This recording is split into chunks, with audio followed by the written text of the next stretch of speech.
Orgánica de Hidrocarburos. Ya hemos venido conversando la previa a ese debate dentro de la Asamblea Nacional. Como bien lo decíamos en el primer segmento, en la primera parte de la entrevista, ya en días de la semana pasada se dio el conocimiento, la aprobación de esta segunda discusión. Pasó también por un tema de consulta con trabajadores del sector petrolero. También hubo esta visita técnica y política a instalaciones petroleras en Anzoátegui, en el oriente venezolano, y hubo esta revisión de una importante ley que termina siendo el eje, esta columna vertebral de la dinámica de la relación energética que tiene Venezuela con otras naciones. Quedamos en los puntos antes de ir al corte con regalías y la parte tributaria. Bien, hemos venido analizando en estos días ese porcentaje que ha quedado a discreción del Estado, con intención de hacer un poco más amistosa, más amigable esa entrada de la empresa extranjera, dependiendo si va a extraer, si va a explorar, si son zonas ya conocidas o no conocidas, pero usted es el experto. ¿Qué análisis también ha hecho en estos puntos con respecto a ese porcentaje de regalía? ¿Qué tanto beneficia de entrada a esa empresa extranjera que pudiera venir a invertir a Venezuela? Bueno, la beneficia mucho y deberían sentirse regularmente atraídos en ese aspecto, porque las regalías bajan de 33, 30% al 20%, incluso en 15% en algunas ocasiones, a consideración del Estado venezolano. Es decir, se hace una regalía, se reduce la regalía y se hace un tanto más amplia y más flexible, más cómoda a los efectos de la erogación de las empresas transnacionales. Por allí yo creo que las empresas transnacionales podrían sentir cierta atracción. La otra parte donde pueden también sentirse más atraídas es en lo que ellos llaman la seguridad jurídica, o lo que se le llama la seguridad jurídica, puesto que es una forma de definir las reglas del juego, las pautas, los conceptos, las categorías, códigos que van a jugarse y que van a estar redactados a través de toda la ley, pero que por supuesto le da a cada una de las empresas confianza para venir a invertir.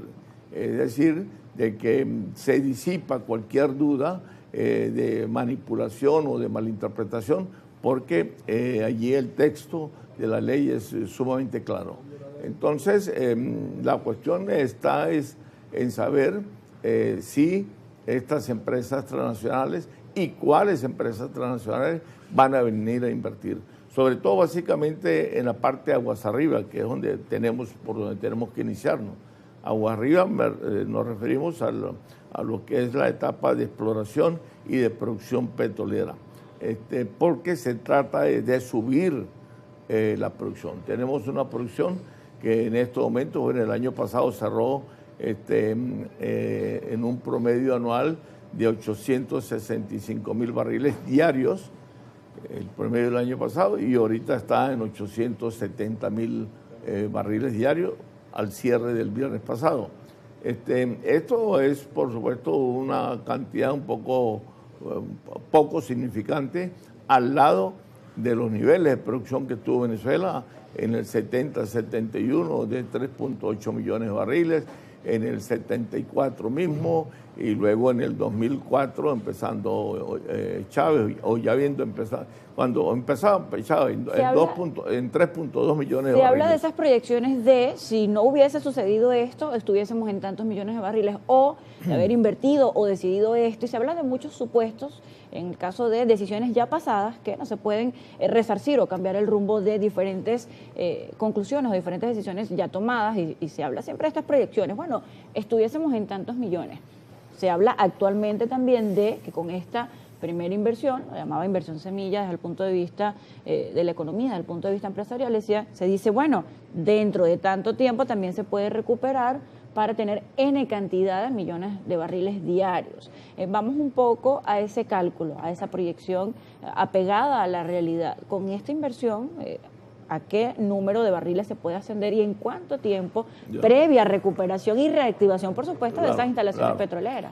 Sí, bueno, la llegada de las empresas transnacionales aquí va a ser paulatino, va a ser muy lenta. Tampoco es que van a llegar mañana y mañana se van a pasado mañana. No se puede hablar de un día a otro de se van a instalar, millones. claro, sobre todo porque estas empresas son muy cautelosas, cuánto van a invertir y dónde van a invertir, de manera tal que no esperemos una subida de la producción en forma súbita o de un momento a otro, como algunos plantean. Está también la rehabilitación natural que necesitan estas instalaciones petroleras, precisamente para el conocimiento de todas estas actividades. Nos referimos a todo lo que es el campo petrolero y muy específicamente a los pozos donde se va a incursionar, pero el problema es que eso no sale de la noche a la mañana, eso no opera de un mes para otro. Así que por este año no esperemos mayores señales. Yo creo que este año podríamos estar alcanzando o rajuñando el 1.000.000 de barriles de producción neta. Es decir, que subamos de 865.000 a 870.000 barriles donde nos encontremos hasta al 1.000.000, o sea, unos 200.000 barriles para final de este año. Esa cifra que usted maneja es en promedio, porque se ha tenido conocimiento de diferentes organizaciones, también de vocería oficial, que hemos estado hablando hasta de 1.200.000 barriles en producción diaria desde la petrolera venezolana. Pero para este año imposible. 1.200.000 barriles para este año imposible. Máximo puede usted estar segura que estaremos llegando al 1.000.000 barriles, si acaso, al 1.000.000 de barriles. Decía que ya se habla de esta cifra actualmente. Sí, claro, pero no 400.000 barriles para este año, no, momento no, este año 200.000 máximo, es decir que vamos a llegar al 1.000.000. Y para el próximo año, a finales del año 27, sí podríamos estar hablando de 1.200.000 o 1.300.000 máximo. Porque lo que pasa es que aquí hay mucha gente que echa lápiz muy rápidamente y por vociferar esperanzas y todo un mundo idílico en cuanto a producción se refiere, entonces trabajan muy ligero los números en cuanto a producción petrolera. Aquí el crecimiento interanual de producción en Venezuela nunca ha llegado a 400.000, ha llegado a 380.000 en los mejores tiempos de PDVSA, en los mejores tiempos de la industria petrolera. En este momento en que está en el suelo, usted no puede aspirar de que nos dé un crecimiento interanual de producción de 400.000 barriles, por favor, pues. Bien, también le consulto, recientemente, hace pocos días, salió este buque cargado con el primer cargamento de gas licuado de petróleo. Esto representa también un hito importante en esta nueva relación energética de Venezuela y, por supuesto, en este proceso en el que estamos hablando de que estos procesos con aspectos técnicos no son de un día para otro, evidentemente este primer cargamento de gas licuado de petróleo que sale de Venezuela no fue que estaba planificado desde el día 4, 5 o 6 de enero. Hablemos un poco de este aspecto y qué representa para ese aporte de la economía venezolana el gas licuado de petróleo. Sí, bueno, eso no solamente cuanto gas licuado, crudo liviano, mediano, pesado, el crudo extrapesado que se ha extraído de la faja y que se ha mejorado. Lo que pasa es que los almacenamientos, es decir, los cilindros, las piscinas, los patios de tanque habían estado abarrotados prácticamente, casi en un desborde de inventarios, debido precisamente al bloqueo que se nos impuso, al bloqueo naval en la fachada del Caribe, y entonces impedían a los barcos. Se estaban atiborrando y están prácticamente llenos todos los inventarios, la existencia de inventarios. Y entonces ahora nos estamos desahogando, drenando todo ese crudo y no crudo también.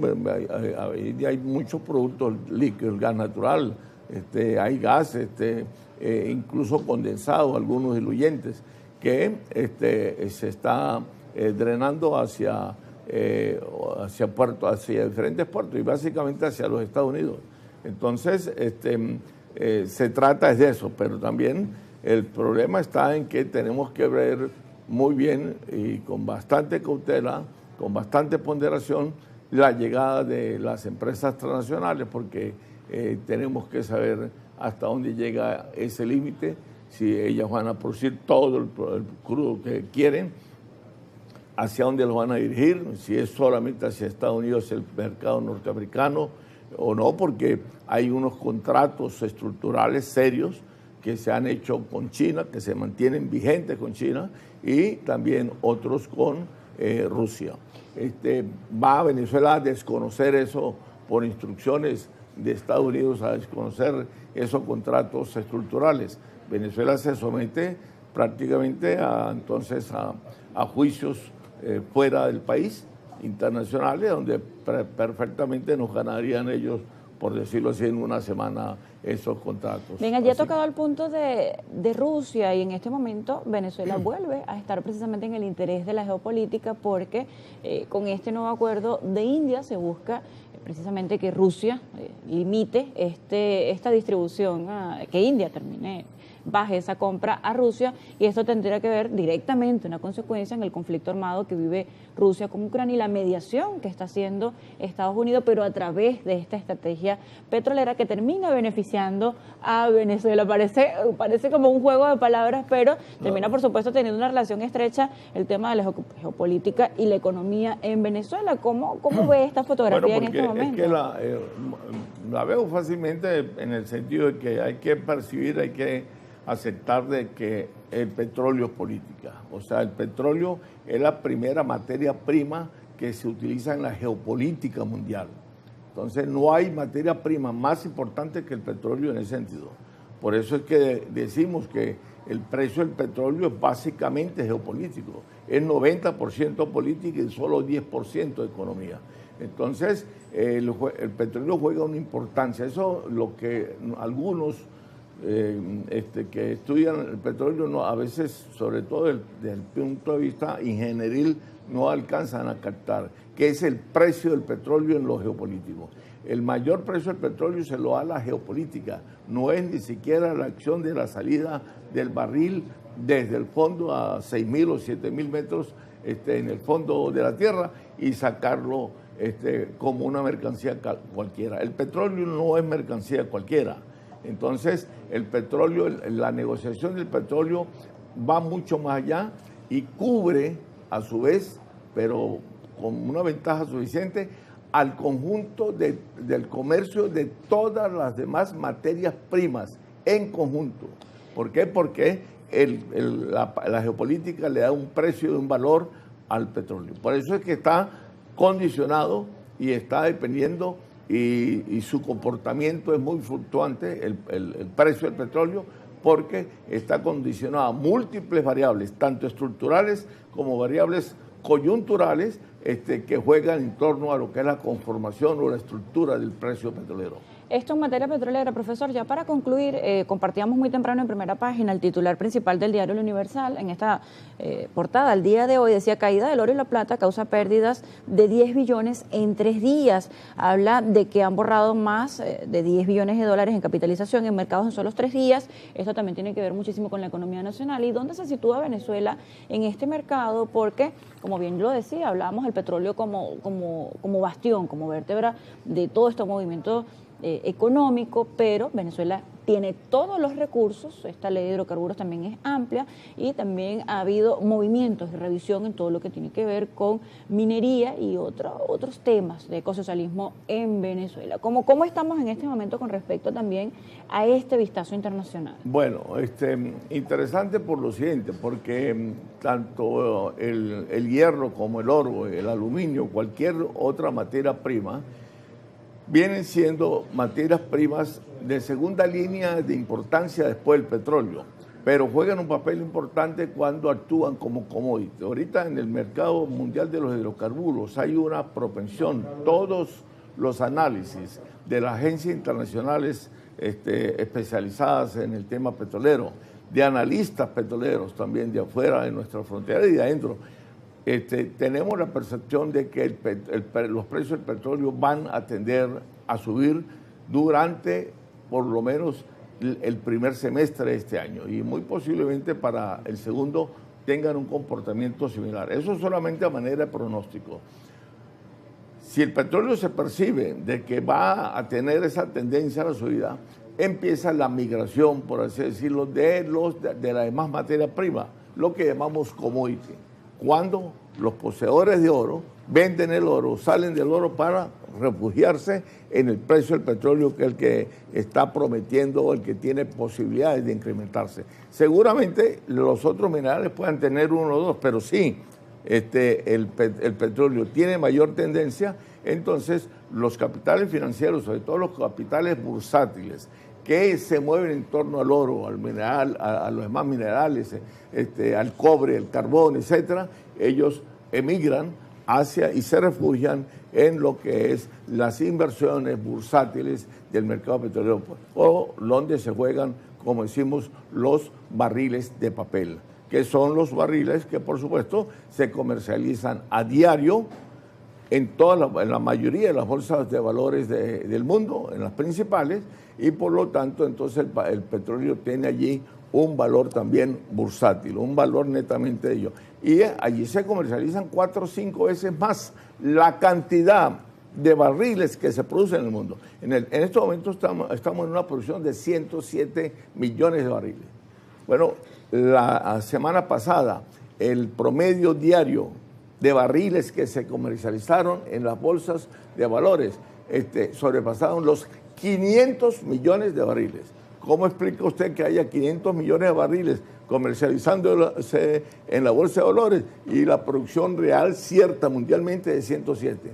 Bueno, simplemente eso es lo que te da el reflejo o te indica por qué el mundo bursátil participa en el 20% del precio de los hidrocarburos y del petróleo específicamente. Es decir, que no necesariamente tenemos la culpa los países productores de petróleo ni la OPEP, como pretenden echarle la culpa desde el mundo industrializado desarrollado. La culpa la tienen ellos mismos en 20% de ese precio petrolero. Es decir, por el contrario, nada de culpas, sino más bien una posición privilegiada en el caso también de Venezuela, con este importante número de reservas petroleras que tenemos nosotros acá en la región, en la faja petrolífera de nuestro país. Sí, nada de culpas, estamos en una posición en este momento privilegiada y en el foco de todo. Reservas petroleras de la faja que no son tantas como se dicen, ojo. No somos el primer reservorio petrolero del mundo, eso es falso. Eso se dice como una cantaleta, una especie de monserga todos los días, lo dice toda la gente o mucha gente que no se pone a escudriñar qué soporte tiene esa afirmación, cuál es la evidencia de esa afirmación, es decir, la solidez de esa afirmación. Somos uno de los primeros, para mí somos los novenos, el noveno reservorio más grande del mundo, pero no somos los primeros como se dice, y de hecho de eso se ha hecho un mito desde el 2007 para acá, después de que se certificaron esas reservas. Por supuesto, cada organización, cada observatorio, cada analista, por supuesto, maneja sus variables, sus análisis, pero no deja de ser, por supuesto, una de las más importantes del mundo. Gracias por estar con nosotros en Primera Página. Maravillosa visita el día de hoy, Rafael Quiroz, economista petrolero, también docente, profesor desde la Universidad Central de Venezuela. Gracias por estar con nosotros. Nueva pausa en Primera Página, a la vuelta más contenido.